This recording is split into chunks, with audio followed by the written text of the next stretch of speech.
안녕하세요. 반갑습니다. 네, 나이가 이제 50에 접어드니까 50에 관한 책을 찾게 되더라고요. 여러 권 있었는데 그 중에서 좀 전달하기 쉽고 재미있는 책을 한 권 뽑아봤습니다. 제목은 50의 마음 사전인데요. 50의 마음 사전. 우리가 마음 관리하는 것이 중요하기 때문에 이 책을 한번 뽑아봤습니다.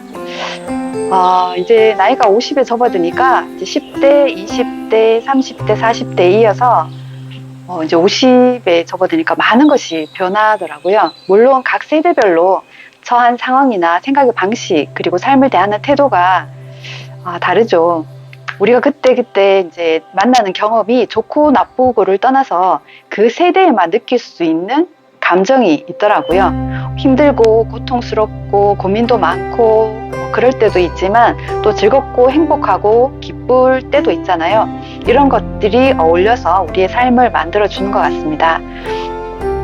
매년 새롭게 맞이하는 나이는 한 해의 처음이자 마지막이 됩니다.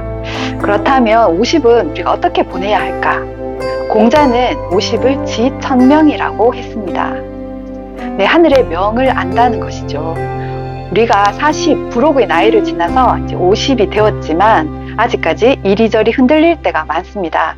이제는 하늘의 명을 깨달을 나이가 되었는데 예전보다는 우리가 평균 연령이 길어졌잖아요.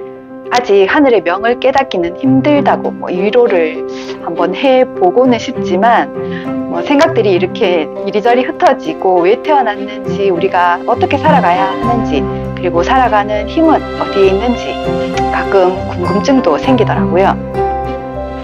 50이라는 나이, 네, 100의 반이죠. 오롯이 낀 세대라는 느낌이 듭니다. 사회에서나 가정에서나 마찬가지입니다. 직장에서는 상사와 후배 사이에서 끼어서 힘들고, 가정에서는 부모와 자식 사이에서 또 끼어서 힘들 경우가 많죠. 그렇다면 이 50의 감정을 어떻게 관리해야 할까요? 50의 감정에는 문해력이 필요하다고 합니다. 인생 후반기를 찬란하게 열어줄 31가지 낱말들을 통해서 책을 풀어갔는데요. 다 전하기는 좀 힘들 것 같고 마음은 다 전하고 싶지만 좀 지루한 감이 있더라고요. 책을 보는 거랑 또 영상에서 이렇게 보는 거랑은 너무 길어지면 힘들어지실 것 같아서 한 3장까지만 요약을 해서 말씀을 드릴까 합니다. 50에 맞이하는 단어들, 첫 번째는 자신입니다. 가장 중요하죠. 자신에는 내 마음과 마주하기인데요. 마음 마주하기. 우리가 자식 키우고 바쁘게 직장 생활하고 하다 보면 내 자신을 잊어버리는 경우가 많잖아요. 이제 50이 되고부터 내 마음을 마주하면서 챙겨야 될 때가 된 것 같습니다. 그리고 두 번째는 돌봄이라고 나오는데요. 심리학에서 주로 내면아이라는 표현을 많이 합니다. 어렸을 때 받았던 상처나 트라우마 같은 것이 고스란히 그 자리에 남아있는 경우가 많습니다. 나이가 지나도 말이죠. 이런 내면 아이를 재양육할 필요가 있다고 하네요. 네, 내면 아이를 들여다보면서 괜찮다고 스스로 위로해주고 그렇게 자라날 수 있도록 돕는 것이라고 합니다. 그리고 화해라는 단어도 만듭니다. 이 또한 이제 과거 지나온 세월에 우리가 상처라든가 관계에 인한 마음에 힘든 점이 있었던 것, 이런 것들을 스스로 화해를 통해서 어른이 되어가는 기회를 만들어야 된다고 합니다. 네, 우리가 어른 되기 위해서 이런 지난 세월들도 한 번쯤 돌아보면서 성장시키는 기회가 필요하다는 것이죠. 다음은 유연입니다. 마음의 유연성이 필요할 것 같은데요. 어렸을 때와 다르게 나이가 들면서 우리는 생각도 사고도 점점 굳어지잖아요. 마음의 유연성을 키워야 하는데 마음 그릇은 사람마다 모양과 크기가 다른데요. 이 마음 그릇을 점검하라고 합니다. 마음 그릇이 크면 작은 상처라든가 말이라든가 이런 게 왔을 때 옅게 번지는 것 같아요. 파동이 적다고 할 수 있겠죠. 그래서 마음의 유연성을 키우고 어른의 마음 그릇을 업사이클링 하라 라고 책에서 전합니다. 여기까지가 1장입니다. 그리고 2장 들어가겠습니다. 50을 단단하게 하는 단어들인데요. 처음에 또 만나는 것이 다짐인데요. 우리는 누구누구 탓을 하면서 많이 살아옵니다. 누구 탓보다는 이제 덕분에 덕으로 바꾸는 사고방식이 필요한데요. 통제할 수 없는 남의 탓만 할 것이 아니라 이것은 우리가 타산지석으로 받아들여서 고쳐나가고 내 탓이라는 전화위복의 기회를 삼아야 한다고 합니다. 누구누구 덕분이다 아니면 내 탓이다 라는 생각의 사고방식이 필요합니다. 그리고 다음은 이해인데요. 나도 모르게 세워둔 마음의 방패를 걷어내고 서로를 이해해야 합니다. 서로 이해. 이해라는 단어가 중요한 것 같아요. 네, 어제까지 기피하고 싶었던 대상일지라도 오늘은 사랑스러운 사람으로 다르게 볼 수 있습니다. 네, 사랑으로 특히 부부 사이에서 미움의 눈으로 보는 것보다 사랑의 눈으로 봤을 때 아마 아주 다르게 보이는 것을 경험한 적이 있을 겁니다. 저도 물론 있습니다. 그리고 다음은 변화입니다. 표현하면 달라진다. 표현. 나이 들수록 조금 무덤덤해지고 무감각해지는데요. 감정도 자꾸 표현을 해야 되는 것 같아요. 혹시나 부당한 마음이 들거나 그런 공격을 받았을 때 이럴 때도 표현을 하고 자신을 자꾸 이제 표현하는 시간이 필요하다고 합니다. 그 또한 자신을 지키기 위한 적절한 공격성이라고 할 수 있다고 저자는 말합니다. 그리고 가치인데요. 우리가 어른으로 성장하려면 타인에 대한, 특히 부모에 대한 동일시에서 벗어나는 탈동일시. 이 단어 굉장히 매력적입니다. 탈동일시. 우리가 부모 슬하에 자랄 때부터 습관이나 언어 습관이나 생활 방식을 많이 동일시하는 경우가 많잖아요. 이제 어른으로 성장했으니까 탈동일시가 필요하다고 합니다.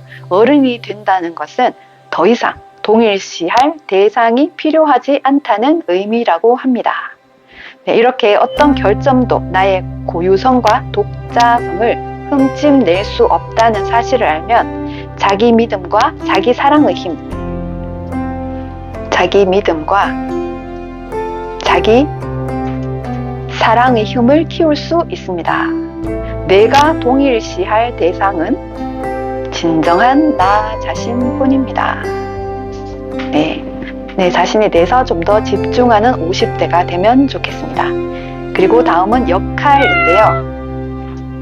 중년기, 인생 후반기에는 사회 규정과 남들에게 맞춰지는 페르소나에 의해 감춰진 자기 민낯을 볼 수 있어야 한다. 페르소나라는 표현이 나옵니다. 우리가 가면이라고 표현을 하면 좋을 것 같고요. 또 생각을 하시면 될 것 같습니다. 본인의 모습보다 가면을 쓰고 사람을 대하고 살아가는 경우가 많잖아요. 그런 경우 화려한 가면을 벗는 순간 자신의 민낯이 드러나죠. 그렇게 자신의 민낯이 초라해 보일 수도 있지만 내 참모습으로 돌아올 수 있다는 것은 정말 다행스러운 일입니다.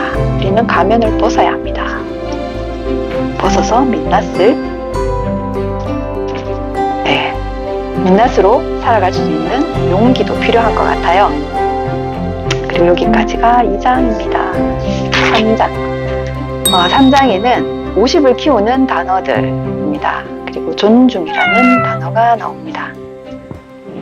부부에 대해서 이심이체라는 단어를 썼습니다. 이심이체. 예전에는 부부가 일심동체라고 했잖아요. 일심동체는 이제 잊어버리시고 이심이체라는 단어를 주입하시면 좋을 것 같아요. 진짜 조화로운 관계는 똑같아지려고 서로의 다름을 중화시키려고 하지 않는다. 다름이 오히려 상대방의 장점으로 받아들이고 다름이 서로의 장점이라고 생각을 하고 각자의 특성을 키우는 것이 좋다라고 합니다. 이 각자 다름을 우리가 존중할 때, 같아지려고 하는 것보다 서로 다른 걸 존중하고 이해할 때 나이 드는 것이 조금 더 편하게 나아갈 수 있지 않을까라는 생각을 했습니다. 그리고 사랑입니다. 사랑이란 것을 어떻게 정의했는지 보면 상대방이 원하는 방식으로 사랑해주기. 이거 정말 중요한 것 같아요. 한번 적어보겠습니다. 상대방이 원하는 방식으로 사랑해주기. 우리는 본인이 원하는 방식으로 사랑을 하잖아요. 하지만 상대방이 원하는 것을 해줄 때 이게 진정한 사랑이라고 생각을 합니다. 그리고 더군다나 원하지 않는 것을 하지 않을 때 이것은 사랑이 2배가 아닐까라는 생각을 살면서 종종 하게 되더라고요. 그리고 자식에 대한 사랑도 표현을 해야 한다고 합니다. 아들에게 운전해줘서 아주 편하게 잘 왔다, 운전해줘서 너무 고맙다 라는 표현이죠. 상대방이 무엇을 원하는지, 원하는 것을 물어보는 것도 좋은 것 같습니다. 서로의 언어에 맞추어 줄 때 비로소 사랑다운 사랑을 주고받게 됩니다.